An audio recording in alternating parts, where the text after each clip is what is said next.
Next CM ఎవరు? ఇప్పుడు ఇదే ప్రశ్న ప్రతి ఒక్కరి మదిలో మెదులుతూ ఉంది. ఇంతకీ నెక్స్ట్ సీఎం ఎవరు అనే దానిపై ప్రజలు ఏ విధంగా స్పందిస్తారు అనేది మొట్టమొదటి ఎపిసోడ్లో అయితే చూసేద్దాం. ఇంకెందుకు ఆలస్యం, వచ్చేయండి. నెక్స్ట్ సీఎం ఎవరు వస్తే బాగుంటుందని మీరు అనుకుంటున్నారు? మేమైతే జగన్ అనుకుంటున్నాం. ఎందువల్ల సార్? మాకు బాగా నచ్చాడు, మాకు పథకాలు కూడా బాగా వస్తున్నాయి. అంతేకాకుండా ప్రభుత్వం బాగానే చేస్తున్నారు సార్. గత ప్రభుత్వంలో చంద్రబాబు నాయుడు పరిపాలన ఏదైతే ఉందో అదంతా చూశారు. ఆ పరిపాలనకి ఈ పరిపాలనకి తేడా ఏ విధంగా ఉంది? ఆ పరిపాలనలో అయితే మమ్మల్ని పట్టించుకున్న వాళ్ళు ఎవరు లేరు.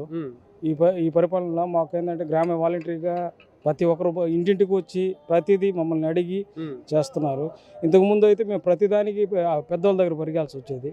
ఇప్పుడైతే అది ఏం లేదు. ప్రతిదీ మాకు గ్రామ వాలంటరీ కానీ చదువు స్కూళ్ళు కానీ అన్నీ చాలా బాగా డెవలప్ చేశారు సార్. మొత్తానికి నెక్స్ట్ సీఎం ఎవరు అవుతారు? చంద్రబాబే గ్యారెంటీగా. నీకు అనుమానం ఎవరు అనుకునే బల్లే చంద్రబాబే. ఎందువల్లంటే ఆయన చేసిన పనులు అట్టున్నాయి, ఈయన చేసిన పనులు ఇట్టున్నాయి. ఇట్లున్నాయి వాకిట్లు. దానివల్ల ఈయన అనుకునేవాడే లేడు. ఏమి వచ్చి కూడా లాభం లే. ఉళ్ళూరు మహానుభావులు శుద్ధంగా కట్టిపోయి వీడికి ఇంతకు మళ్ళీ ముఖ్యమంత్రి వాడు అనవసరం. వాడు ముసలోడు అయినా వాడు కొనన్నా చేశాడు. వీడికి సీఎం బళ్ళే కిఎం బళ్ళే అయినా ఆ బిల్డింగ్లు ఆ కేసులు చూసుకుంటే సాలుడు. జగన్ చాలా పథకాలు అయితే ఇచ్చాడు కదా, దేనికే కూటి గ్రామ పథకాల. ఇప్పుడు ఈయన పోయి అంటే ఒక పథకం అన్నీ తీసేస్తారు. ఏని పనికి వచ్చాయి? ఇప్పుడు 40 ఏళ్ళు డబ్బులు ఇచ్చా అన్నాడు, ఊరికన్నా రూపాయి ఉందా? ఇప్పుడు అమ్మఒడి పథకాలు అవన్నీ అన్ని వేస్ట్. 100 మందికి ఇస్తాడు, 7,000 మందికి రాస్తాడు పేపర్లో. 100 మందికి పోలేదు, 20 మందికి ఇచ్చాడు. మోసం. 2 లక్షల మంది పింఛన్ తీసేశాడు, 1,00,000 మందికి ఇచ్చాడు. దానికని ఈయన నమ్ముకోబడలే, ఈయనకి ఓట్లు ఇవ్వబడలే, ఆయన సీఎం కాబడలే. వాడు కానీ సీఎం అయినా అంటే రాష్ట్రం నాశనం అయిపోద్ది. వాస్తవం కూడా ఇక వాడి గురించి చెప్పాల్సిన అవసరం మనం. దేనికి ఏం చేశాడు? ఇప్పుడు ఆయన సీఎంగా ఉండబట్టి మన బూడిదలో ఉన్నాగా ఈ రోడ్డు నీట్గా ఉండింది. 100 మంది వాకింగ్ చేస్తున్నారు. ఈరోజు తినేవాడు లేడు, గబ్బు కొట్టుకుంటుంది. చేసిన పనులు ప్రజల కోసం అవి గమనాలు మర్చిపోవాలా. అది తెలుసు, మనుషులకు తెలుసు. ఊరిస్తే బాగుంటుందని జనానికి బాగా తెలిసిపోయింది. ఇప్పుడు ఏమి నేరబడ్డా అది సంగతి. నెక్స్ట్ సీఎం ఎవరు అవుతారు అనుకుంటున్నారు? జగన్ అవుతారు. ఎందువల్ల? మాకు అన్నీ సాయం చేస్తున్నాడు కాబట్టి. ఇప్పుడు వరకు చూస్తే మీకు ఏ పథకాలు వచ్చాయి?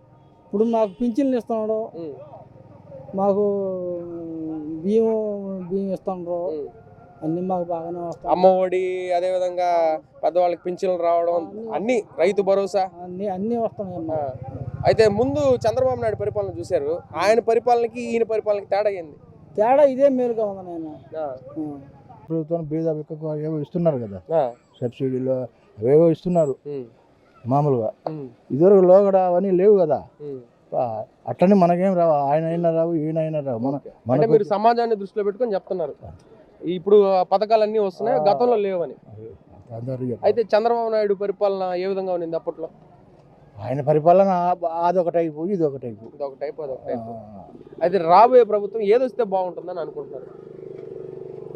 మామూలుగా మనం ఏది చెప్పినా ఇప్పుడు ప్రతిఫలం తీసుకున్నాడు జగన్కే వేస్తాడు ఆటోమేటిక్. అది మనం ఎన్ని కాదన్నా ఉన్నన్నా మామూలుగా వాళ్ళు జగన్ దగ్గర ప్రభుత్వం తీసుకుని 10 మందిలో 6 మందిని వేస్తారు కదా, వేస్తే ఆటోమేటిక్గా వస్తుంది, ప్రభుత్వం రావచ్చు.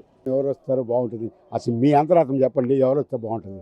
నాదేనుగా సార్, పబ్లిక్ పల్స్. మీరు ఒక సీనియర్ గా ఇప్పటి వరకు ఎన్నో ప్రభుత్వాలను చూసుంటారు కాబట్టి మీ అభిప్రాయం అంటే గతంలో ఏ విధంగా ఉంది, ప్రస్తుతం ఏ విధంగా ఉంది, ఫ్యూచర్ లో ఎవరు రావాలనుకుంటున్నారు? ఈసారి కానీ చంద్రబాబు నాయుడు అంటూ రాకుంటే మనం రాష్ట్రం వదిలేసి వేరే రాష్ట్రానికి పోవాలా. అది దాన్ని బట్టి మీరు ఆలోచించండి. ఎందువల్ల సార్? ఎందువల్ల అంటే ప్రతి ఒక్కటి ఈ నెల కరెంట్ బిల్లు వచ్చింది, రేపు నెల వచ్చేది ఇంకొద్ది పెరిగిపోతుంది.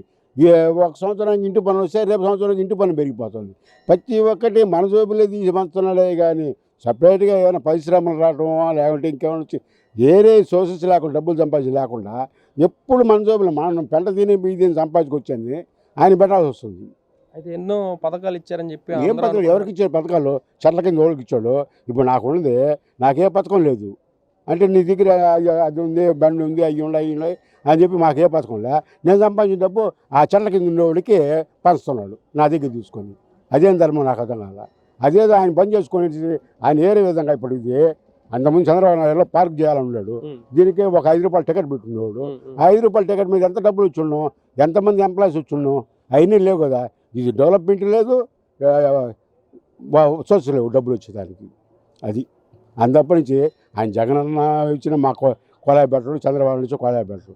ఎవరైనా సరే సంపాదించి నలుగురికి ఉపయోగపడేట్టు కావాలా. ఇప్పుడు మా పిల్లకాయలు చదివినారనుకోండి, ఇవి ఇక్కడ మన ఆంధ్రప్రదేశ్లో ఉద్యోగాలు లేవు, వేరే రాష్ట్రానికి పోవాలా. నెక్స్ట్ ఏ ప్రభుత్వం రావాలనుకుంటున్నారా? కాంగ్రెస్ ప్రభుత్వం ఎందువల్ల సార్? అంతే, కాంగ్రెసే రావాలి అంతే. అంటే ఇక్కడ ప్రస్తుతం మనం చూస్తే టీడీపీ ఉంది, జనసేన ఉంది, అదేవిధంగా వైఎస్ఆర్సీపీ ఉంది. కాంగ్రెస్ రావాలని ఎందుకు అనుకుంటున్నారు? ఇందిరాగాంధీ పీరియడ్ నుంచి మేమంతా కాంగ్రెసే, అందుకని కాంగ్రెసే రావాలని మా కోరిక. ప్రస్తుతానికి ఈ ప్రభుత్వం ఏ విధంగా ఉందని మీరు ఫీల్ అవుతున్నారు? అదంతా చెప్పలేదు. ముందుండే ప్రభుత్వం ఇందులో కూడా అంతే, అంత అట్లా మొత్తానికి అన్ని ప్రభుత్వాలని పక్కన పెడితే కాంగ్రెస్ వస్తే బాగుంటుంది అని మీరు అనుకుంటారు? బెటర్ అంతే. చూశారు కదా, మొదటి ఎపిసోడ్లో భాగంగా ప్రతి ఒక్కొక్కరు ఆవేదనని, ఒక్కొక్కరు బాధని, నెక్స్ట్ ఎవరు రావాలి, ఇప్పుడు వరకు ఉన్న ప్రభుత్వాలు ఏ విధంగా ఉన్నాయి అనేది వాళ్ళ అభిప్రాయాలు అయితే వారు తెలియజేశారు. మీరు కూడా మీ అభిప్రాయాన్ని తెలియపరచాలంటే కామెంట్ సెక్షన్లో కామెంట్ అయితే చేయొచ్చు. చూశారు కదా, ఇది వాళ్ళ ప్రత్యేక కార్యక్రమం. మళ్ళీ మరిన్ని విశేషాలతో మరో ప్రత్యేకమైన కార్యక్రమంలో అయితే కలుసుకుందాం. అంతవరకు సెలవు. కెమెరామెన్ రియాజ్తో దినేష్.